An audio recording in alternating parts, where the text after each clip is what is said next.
Hello, रास्ते के बीच गाड़ियां लगाकर गप्पे मार रहे हो, हटाओ।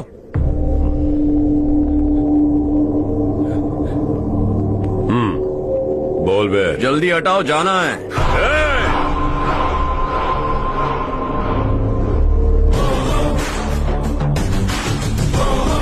तू यहाँ कैसे बे?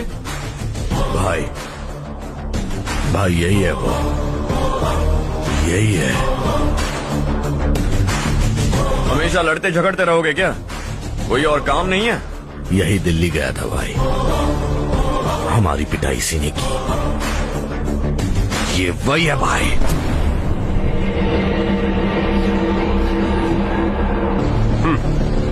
एक ही जगह पर दोनों शिकार एक साथ, मजा आएगा। तो तू है मिनिस्टर का बेटा?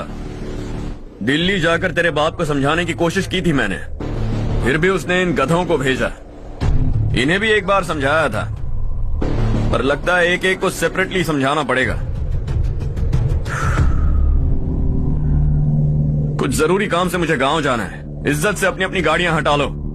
गाड़ी छोड़, तुझे इस दुनिया से हटाऊंगा। बस में सब रुके हुए हैं, तुम सबको जल्दी निपटाना पड़ेगा। आ जाओ आ जाओ आ जाओ आ जाओ आ जाओ।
अपने बाप को समझा दे, वरना उसका भी यही हाल करूंगा।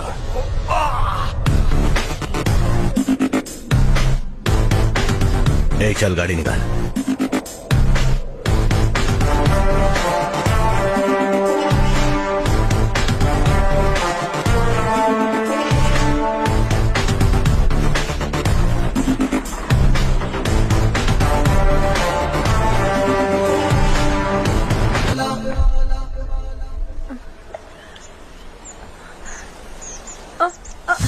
अरे बेटा, क्या हुआ?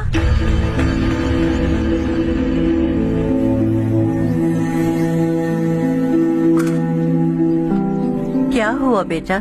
चक्कर आकर गिर गई थी, तो इस लड़के ने आकर मेरी मदद की है। बहुत बहुत शुक्रिया।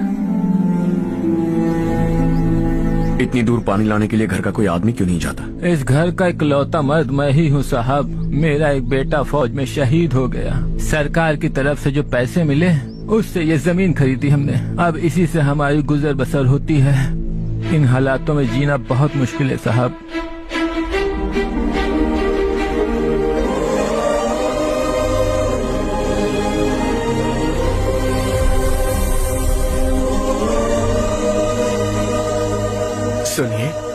सुनिए बेटा, कौन है आप? यहाँ किसी काम से आया हूँ। कहाँ रहूँ कुछ समझ में नहीं आ रहा। यहाँ आसपास कोई लॉज वगैरह है? ऐसे इलाके में तुम्हें लॉज कहाँ मिलेगा बेटा। इस गांव में नारायण राव नाम का एक आदमी रहता है। बड़ा ही नेक दिल आदमी है। बाहर से जो आता है वो उसे अपने घर में रख लेता है। मैं तुम्हें वहाँ ले चलता हूँ बेटा। सुनो, ये 2 बोरियां उस तरफ और 2 बोरियां इस तरफ रख दो। हाँ ठीक है। सुबह राजू का फोन आया था, लड़के वालों को दिखाने के लिए बिटिया की कुछ तस्वीरें चाहिए। वहाँ अच्छे रिश्ते मिल सकते हैं। पर मुझे तो आज खेतों में दवाई डालने जाना है। हाँ हाँ, जैसे तुम्हारा बहुत बड़ा खेत है। तुम्हारे खेतों में सोना उगता है क्या? तुम अपनी ये बकवास बंद करोगी? देखो मेरी बात सुनो, खेत का काम मैं संभाल लूंगा, तुम बच्ची को लेकर आराम से शहर जाओ। नारायण राव, ये लड़का गांव में कुछ काम से आया था, जगह ना मिलने पर मंदिर के बाहर सो गया था। ये नारायण राव जी हैं। तुम कौन हो बेटा और इस गांव में क्या काम है? मेरा नाम हर्षवर्धन है। मैं कुछ गाँव पर रिसर्च कर रहा हूँ। कुछ दिन यहीं रहकर इस गाँव के बारे में जानना चाहता हूँ। यहाँ बस खंडर है और वही घिसे पिटे लोग। इसके अलावा तुम्हें कुछ नहीं मिलेगा। तुम जैसे लोगों के रहने के लिए इस गांव में सुविधाएं नहीं है बेटा। अगर तुम चाहो तो हमारे साथ रह सकते हो। सुना है इस घर में कोई नहीं रहता। अगर दिक्कत ना हो तो मैं यहीं रह जाऊँ। उस घर की सफाई सालों से नहीं हुई है, तुम वहाँ नहीं रह पाओगे। तुम यहीं रहो बेटा। वहाँ रहूंगा तो अच्छा होगा। देखो, घर की सफाई करवा दो और इन्हें जो चाहिए वो दे। ठीक है भैया। जाओ बेटा जाओ। सुनो बेटा, खाने के लिए हमारे घर आ जाना। जैसा आप कहें। चलिए।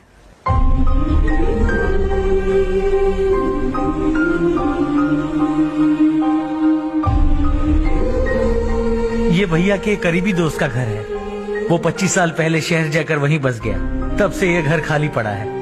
आप उस कमरे में रह सकते हैं। अगर कुछ भी चाहिए हो तो मुझे बता देना। जी जरूर। हाँ, हमारा एक दूर का रिश्तेदार है, वो नालायक है और यहीं रहता है। अगर आपको थोड़ा भी तंग किया तो आकर मुझे बता देना। चलिए चलता हूँ। ओह अच्छा, तो तुम मेरे साथ इस घर को शेयर करने वाले हो। आई एम राजा रत्नम। उन्होंने तो कुछ और ही कहा था। मैं अच्छी तरह से जानता हूँ कि उन्होंने मेरे बारे में क्या कहा होगा। जानते हो मैं क्या काम करता हूँ? आप ही बताइए, क्या काम करते हैं आप? जीने के लिए काम करना जरूरी है क्या? मैंने तो ऐसे ही पूछा। हाँ, फैमिली नहीं है? फैमिली नहीं तो क्या बेकार हूँ मैं? नालायक बोलकर इज्जत का कचरा कर दिया। पहले जाकर उससे निपटता हूँ।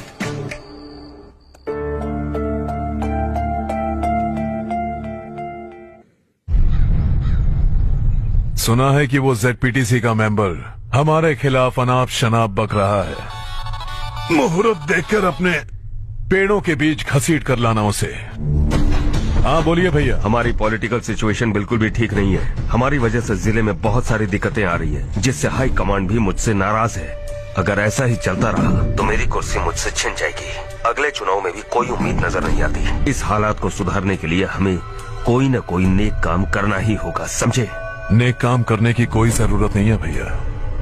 कोई क्या उखाड़ लेगा? हाँ, ऐसे टाइम पर रिस्क नहीं लेते। अब लगता है मुझे ही कुछ करना होगा। भाई साहब बौखला गए, कुछ करने के लिए कह रहे हैं। नहीं करूंगा, जो भी होगा देख लेंगे। आने वाले 1 महीने के अंदर गर्मी और बढ़ जाएगी और मुझे तो बिल्कुल नहीं लगता कि स्कूल की मरम्मत तब तक हो पाएगी। मुझे भी ऐसा ही लग रहा है भाईजान। हमारे गांव के साथ साथ हमने आसपास के गांव से भी चंदा इकट्ठा किया है, शायद उससे कुछ मदद मिल जाए। बगल के गांव में गेहूं का गोदाम खाली है भैया। उन्हें पूछकर इस साल बच्चों की पढ़ाई वहीं करवाएं तो कैसा रहेगा? स्कूल की नई बिल्डिंग बनाने के लिए कितना खर्चा होगा? हमें पैसे नहीं चाहिए बेटा।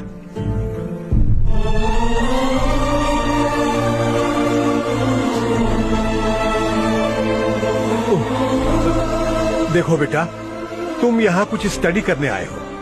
इन सब की तो हमें पहले से आदत है। हम मिलजुल कर सुलझा लेंगे इसे। अगर एक इंसान दूसरे इंसान की मदद न करे तो एक ही समाज में रहने का क्या मतलब है? मैं जानता हूं बच्चों को पढ़ने में तकलीफ हो रही है, ये लीजिए।